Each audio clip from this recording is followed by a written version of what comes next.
السلام علیکم and welcome back.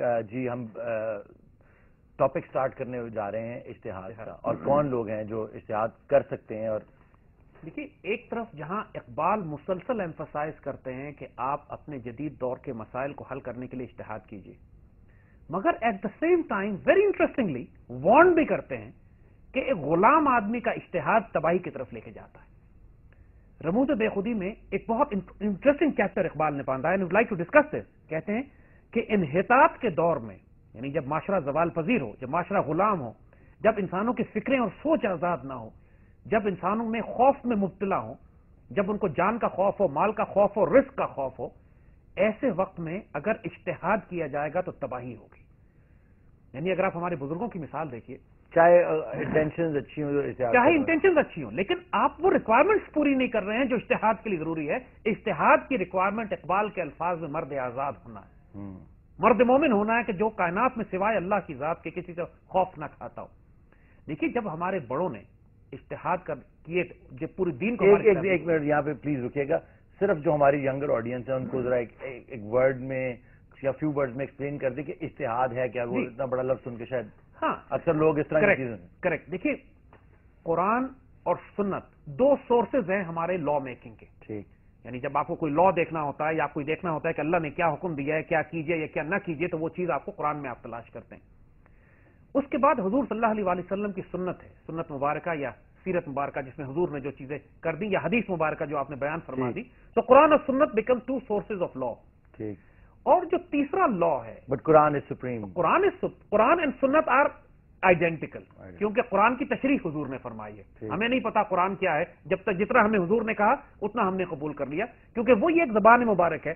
وہ ایک طرف ایک لفظ نکلا، آپ نے کہا یہ قرآن ہے، دوسرا لفظ نکلا، آپ نے کہا یہ حدیث ہے. ہمیں کچھ نہیں معلوم، جو آپ نے کہا ہم نے مان لیا. لہذا ہمارے لیے قرآن اور حدیث میں کوئی فرق نہیں ہے، دونوں چیزوں کے لیے اتنے ہی سیکرڈ ہیں. کوئی انسان یہ نہیں کہہ سکتا کہ میں قرآن کو مانوں گا اور حدیث کو نہیں مانوں گا، حضور کی بات میں نہیں مانوں گا، وہ اسلام سے ہی باہر ہو جائے گا. مطلب ہمارے لیے ایبسولوٹلی سیکرڈ ہے دونوں.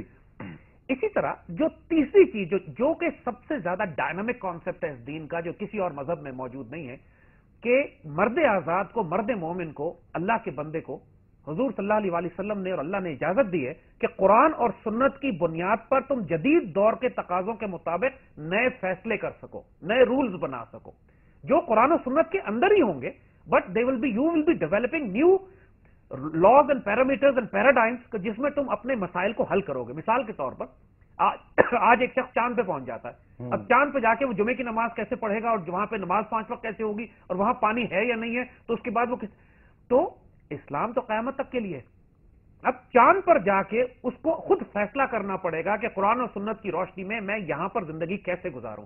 اس کو اجتہاد کہتے ہیں. یعنی حضور صلی اللہ علیہ وسلم نے حضرت اپگریڈیشن آف حضرت معاذ بن جبل کو جو یمن کی مہم پہ روانہ کیا تو لا بنا دیا. پوچھا حضرت معاذ بن جبل سے کہ آپ کس طرح فیصلے کریں گے. حضرت معاذ بن جبل نے فرمایا کہ یا رسول اللہ صلی اللہ علیہ وسلم میں قرآن سے فیصلہ کروں گا. پھر حضور نے فرمایا کہ اگر قرآن میں تم کو نہ ملے تو، یعنی بڑا انٹرسٹنگ پوائنٹ ہے یہاں پہ کہ لوگ اس کا ٹرانسلیشن یہ کرتے ہیں کہ قرآن میں نہ ہو تو تم کیا کرو گے. لیکن ایکچولی حضور نے ان سے پوچھا یہ تھا اذا لم تجد، اگر تم کو قرآن میں نہ ملے تو کیا کرو گے، تمہیں نہ ملے تو کیا کرو گے. قرآن میں تو ہر چیز، ہر راز موجود ہے، اگر تمہیں نہ ملے تو. پھر انہوں نے فرمایا کہ میں سنت رسول صلی اللہ علیہ وسلم سے جو میں نے آپ سے سنا، آپ سے سیکھا اس پہ. اور اگر فرمایا حضور نے کہ اگر تم کو اس میں نہ ملے تو کیا کرو گے، تو فرمایا اجتہدوا بالرائے، میں اپنی رائے اجتہاد کروں گا اپنی رائے سے. تو اجتہاد کا تعلق اوپینین میکنگ سے ہے، جس کو عام الفاظ میں آپ کہتے ہیں but opinion makers who are جو کہ اسلام اور اسلام کے قوانین کے مطابق چل رہے ہیں، سالڈ، جس کو سمجھتے ہیں، مرد آزاد ہیں، اور کوئی ان کا مقصد، ان کی نیت شرارت کرنا یا بغاوت کرنا نہیں ہے. وہ کمزور لوگ نہیں ہیں اور دین کی وزڈم کو سامنے رکھتے ہوئے ڈیرنگ فیصلے کر سکتے ہیں. ٹھیک. مثال کے طور پر حضرت عمر رضی اللہ تعالیٰ عنہ کے زمانے میں بہت سارے ایسے نئے ایشوز کھڑے ہو گئے کہ جو پہلے حضور کے دور میں جن کا واسطہ مسلمانوں کو نہیں پڑا تھا. مثلا چور کی سزا ہے کہ ہاتھ کاٹے جائیں گے. ٹھیک. حضرت عمر کے دور میں قحط پڑ گیا، ایک آدمی نے چوری کر لی کھانے پینے کی. تو جب حضرت عمر کے پاس کیس لایا گیا تو پوچھا چوری کیوں کی. اس نے کہا جی میں بھوکا تھا، اس وجہ سے میں نے کھانے کی چوری کر لی. حضرت عمر نے لا بنا دیا کہ جو ریاست بھوکے آدمی کا پیٹ نہیں بھر سکتی وہ اس کو کھانے کی چیزیں چوری کرنے پہ سزا بھی نہیں دے سکتی.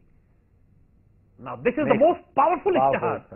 امیجن کیجئے نا کہ یہ تو کہیں کہیں نہیں لکھا ہوا کہ آپ چور کو اس پوزیشن میں چھوڑ دیا جائے، لیکن یہ جو وزڈم بیس قرآن اور سنت کی وزڈم کو سامنے رکھتے ہوئے جو ڈیسیژن لیا، اسٹیٹ جو ہے ریسپانسبل ہے اپنی فرض کے لیے عام انگریزی اصطلاح میں کہتے ہیں کہ جب کوئی بھی قانون بنتا ہے تو you have to understand the wisdom of the law maker.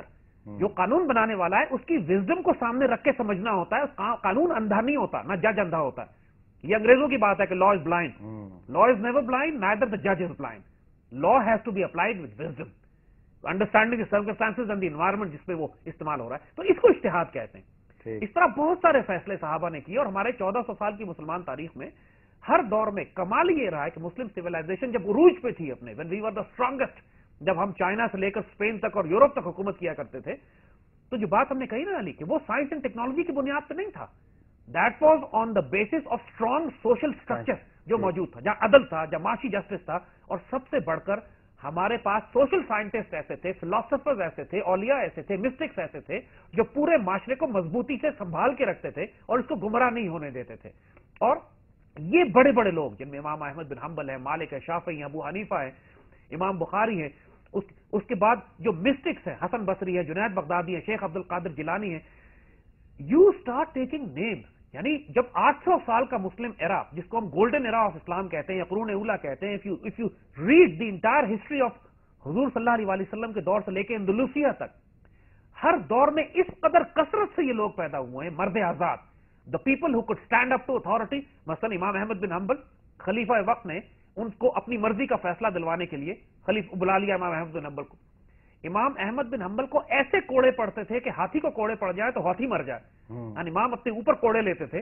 اسی صدمے سے انتقال بھی ہو گیا آپ کا, لیکن انہوں نے اپنی فتویٰ نہیں بدلا, رائے نہیں بدلی. یعنی اس لیول کے لوگ, امام مالک جو خلیفہ وقت ان کے آگے کانپ جاتا تھا اور وہ خلیفہ کی آنکھوں میں آنکھیں ڈال کے اس کو سیدھے رستے پر لے آتے تھے. ایسے لوگوں کا اجتہاد امت کو بچا کے رکھتا ہے. تو اقبال نے جو چیز ایمفسائز کی ہے کہ دیکھو اجتہاد پہ میں ضرور ایمفسائز کرتا ہوں. اقبال کی ساری ڈاکٹرن اجتہاد پہ مبنی ہے کہ انسان اپنے آپ کو نئے دور کے جدید تقاضوں کے مطابق مسلم امت اپنے آپ کو ریوائیو کرنے کے لیے ری آرگنائز کرے. لیکن اقبال ایک کنڈیشن ساتھ لگاتے ہیں, کہتے ہیں اگر تم مرد غلام ہو, اگر تم انحطاط کے دور میں رہتے ہو, ایسے وقت میں رہتے ہو کہ جب تم ملوث ہو گئے ہو کرپشن میں, جب تم خوف میں مبتلا ہو, ایسے دور میں اجتہاد تمہیں تباہ کر دے گا. ایسے وقت میں بڑوں کو فالو کرو, اپنے نئے آئیڈیاز مت کریٹ کرو. ایک بڑی آپ کی اس بات سے بڑا ایک اور بات نکلی کہ بہت سارے ایسے لوگ ہیں, بلکہ میرے اپنے جو یعنی کہ بڑے بھی ہیں وہ بھی یہی کہتے ہیں کہ جی ان کا کہنے کا مقصد ہے کہ یہ جو ہم سب کچھ کر رہے ہیں یا آواز اٹھا رہے ہیں جابر حکمران کی, جیسا آپ نے سارے ان بزرگوار دین کا نام لیا کہ یہ جابر حکمرانوں کے سامنے بھی ان کی بھی رائے تبدیل کر دیتے تھے آنکھوں میں آنکھیں ڈال کے, کیونکہ مرد مومن تھے. شاید ہم میں سے وہ لوگ ابھی بنے نہیں ہیں, وہ کیریکٹر بلڈنگ ہو رہی ہے یا ہوگی یا نہیں ہوگی, لیکن اس کے باوجود جو لوگ ہیں وہ بھی نہیں ہونے دیتے. وہ یہ کہتے ہیں کہ جی آپ ان لوگوں کے سامنے اگینسٹ نہ کھڑے ہوں کیونکہ یہ تو بڑے برے لوگ ہیں اور یہ گندے ہیں یا یہ ہے وہ ہے, آپ کو یہ تباہ کر دیں گے. اور بہت سارے آپ جیسے آئے جو کہ اچھی انٹینشنز کے ساتھ آتے ہیں, لیکن دیر آلویز بین ویوز. تو ایک بزدلی کی جو آپ کو دلیل دی جاتی ہے کہ آپ چپ کر جائیں, آپ کا کام یہ نہیں ہے, آپ گانا گائیں یا آپ جا کے ٹاک شو کریں اور اقبال کے اوپر بات کریں. اقبال اگر یہ باتیں کر رہے ہیں تو پھر نہ کریں. آپ دیکھو علی, یہ بھی ایک بہت زیادہ سمپل لاجک ہے ان لوگوں کو جواب دینے کی کہ جو لوگ ساری زندگی بچ بچا کے زندگی گزارتے رہے اور ساری زندگی بزدلی اور بغیرتی سے بچا رہے ہو, کیا وہ ہمیشہ زندہ رہتے؟ جی, کیا وہ نہیں مرتے؟ بالکل, میرا بھی یہی تھا کہ مر تو سب نے جانا, مرنا تو سب نے, اور کر کے بندہ جائے تاکہ اپنی ایک شیر کی ایک دن کی زندگی ہو یا گیدڑ کی 100 سال کی زندگی, مرنا تو سب نے مرنا. Why not live with dignity and die with honor? انشاءاللہ تعالی that's what we dream of. انشاءاللہ خدا ہمیں ایسی ہی زندگی اور ایسی ہی موت عطا فرمائے. Thank you. ایک بریک لیتے ہیں.